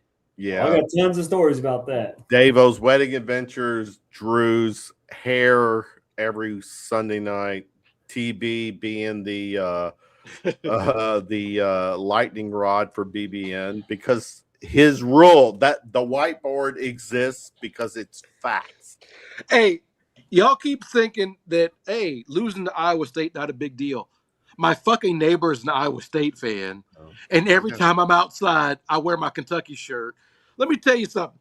So our mailbox is like a centralized mailbox. We don't get mail to our house. Anyway, this man ain't said nothing to me since last summer. I go to the mailbox. I come back. He's on his front porch with his Iowa State shirt on, and he's like, "Hey, did you see the tournament game?" I'm out here in it. Like, because most people think like Iowa State, that's a random ass team to lose to in the tournament. I'm here in Iowa. Like, imagine somebody living in Oakland, Michigan. Like, I got a lot of. I'm doing my running, my 2 miles, and all this Iowa State stuff. People waving at me. Like, I thought y'all were good at basketball. Yeah. Like, and I'm like, hey, beating Florida is kind of tough. And then I was like, is it really beating Florida? We beat Florida in the tournament. Yeah, they did. Y'all didn't lead them for no minutes. Yeah. Y'all didn't all season. Thank you, Todd Golden, for reminding us. And Dave, real quick, what's this? And I'll just say this real quick. Okay. So, funny story. You talk about funny wedding stories. The dad was super awesome Saturday, right? Crazy, awesome, nice guy, right? Super jittery, super nervous, and there's like 3 minutes to go before the ceremony. And I'm like looking for him. I'm like, bro, like, what are you doing? Like, your daughter's waiting to be walked down the aisle with you, right? And I look down, it's kind of like the little kitchen area, and he's just fucking pacing back and forth. 3 minutes to go. So I go down there, I'm like kind of like tapping on him, like he's got his earbuds in. I'm like, Mike. He turns around, he's like, what? I'm like, bro, like 3 minutes, like what are we doing? And he fucking takes his earpod, he jams in my ear, and he's fucking blasting Metallica. You know what I mean? Like he's like, man, I'm trying my best to get hyped up. I'm like, yeah, bro, but this is like a sentimental moment. Like, I don't need you to go fucking punching people. Like chill out. You know what I mean? Like, it's time to walk your daughter down. I got all kinds of stories like that, bro. Like, it's fun. We might be on to something for the Dave-O wedding story of the night Hey, a little segment on the show. I got all kinds. The show yeah. Let me just say, as a dad of 2 daughters, I am dreading that day because I'll be boo-hooing. I'll be listening to all kinds of hey. Because last time I was in Louisville, I had to meet a boyfriend And I'm like, I don't want to be one of those. Yeah, he's like, "Hello, Mr. Brown." I'm like, "Fuck you," but in my head, in my head, right? Let me. Well, Terry, you got the friends and family discount, buddy. I got you. But can I tell a story real quick? Yes. So my oldest daughter was a cheerleader in elementary school, and I drop her off, and this little boy is on the basketball team that they cheer for. Is like, "Hello, Mr. Brown." I'm like, "Who the fuck are you?" He's like, is your daughter coming to the game? I'm like, "Yeah, she's a cheerleader. Yeah, she's coming." He's like, "Well, I like it when she cheers." And I'm like, "What the fuck are you?" I'm like, "What the fuck are you talking about?" And whatever. And so they cheered all this kind of stuff. At the end of the year, they have the parents versus kids game to get them ready for like the testing. So the parents come in, it's a basketball game, and this little boy is playing, this 5th grader. You're supposed to let the kids win. But I remember when this little boy asked about my daughter, he goes up, I jump up like Anthony Davis, and I swat this shit into the crowd. And everybody, it's like a movie. Everybody stops. I'm like, oh shit. Like, oh my God. Like, I felt bad about it, but my mind is. The referee called a flagrant foul on you, right? It was for your daughter. They called a flagrant. The other team got to shoot free throws and take the ball out of bounds because of you. I pitched that shit, but my point is, don't come to my daughter talking about, "Hello, Mr. Brown. Hey, I'm checking you out." So the dude listen to Metallica, Davo. I don't know what I'm gonna listen to on that day. I'll be having. He's a big guy too, man. I'm like, chill, bro. Hey, whatever it takes to get down the aisle. But anyway, I mean, seriously, who doesn't love Metallica? Really? I do, but just not before you're ready to walk your fucking daughter down the aisle. Hey, I'll be listening to Enter Sandman, and I'm gonna come in like Mariano That's Rivera. What it was. That's what it was. Hey, hand to God, I'm coming to put an end to this shit. Anyway, I love you guys. Sorry to go on that thing. That's a great way to end the show. For the record, Drew, your young ass, Metallica is a heavy metal band that started back in the 80s. You might have heard of them. Yeah, a little bit. In between your Justin Bieber playlist. Oh, I was never a Justin Bieber guy. All right, let's shut this down. Shooting Round the Shot. I got a different podcast. Round the Shot signing off on this Sunday night, May 3rd, 2026. Again, thanks to Nolan, Trace, Paul, and my brothers, partners in crime here, Davo, TB, and Drew. Wishing everyone a good week. Be back next Sunday, I'm sure. Yeah, we will be. I like Drew. Let's keep him around. We do. He is our a lot of my younger audience. I've got family who are acknowledging, because I got kids acknowledging the kid on our show. Drew is like Justin Timberlake, and we the rest of 98 Degrees. No, I know. I mean, he's right. Davo is JC Chassé. I feel like Kevin is Lance Bass. I'm like Joey Fatone. I'm just a dude. Because Drew's out here doing awesome stuff. So all right, if we're gonna do that, guys, as we're signing off in 1, 2, 3. Wait a minute, in 1, 2, 3, let's tell the audience bye. Ready? 1, 2, 3. Bye. Good night, people. Go Cats. See y'all next Sunday. Yeah. Peace out. Later. Drew, follow Michelle.